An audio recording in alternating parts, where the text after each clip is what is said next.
Fall of Liman. Chronicle of the Battles of October 1. By mid-October 1, it became obvious that the Russian troops had failed to turn the tide in Liman.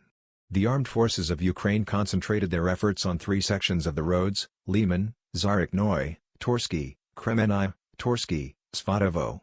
Properly distributing forces, the armed forces of Ukraine focused on cutting the lines of communication of the Russian troops.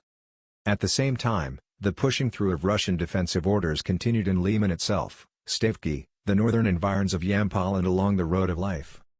By noon on October 1, the Ukrainian army managed to physically cut the Torskoye-Svatovo road and tie up the Russian forces in battle in the Ternov region. The Ukrainian flag was raised at the western entrance to Liman. At least 20% of the city was controlled by the enemy by that time. The fighting briefly shifted to the center and eastern part of Liman, the southern outskirts of Stavki, and the northern outskirts of Yampol. Communication between Torskoye and the Liman garrison was blocked by fire. After the strikes by the Russian army on Zarechnoye, which included Ukrainian formations, a corridor was broken through. The withdrawal of troops to Torskoye began through it. After the withdrawal of units, the bridge over the Stallion River was blown up. The road Torskoye-Kremennaya is under constant fire control of the Ukrainian army. Ukrainian maneuver groups are trying to tie up Russian units in battle.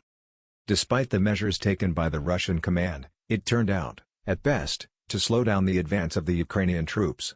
It was not possible to turn the tide of the battles for Liman. On October 1, 2022, after 20 days of heavy fighting, Russian troops had to leave the city. Most likely, the active phase of the offensive of the armed forces of Ukraine from Kupiansk and Svatovo, through which the supply routes of the RF armed forces pass, will soon resume. The loss of Liman is, first of all, a serious damage to the reputation of the Russian Federation. Because since yesterday, this is already the territory of Russia, even though the treaties have not yet been ratified. This is not so important, and not just the liberated territories of Ukraine or the Donetsk People's Republic.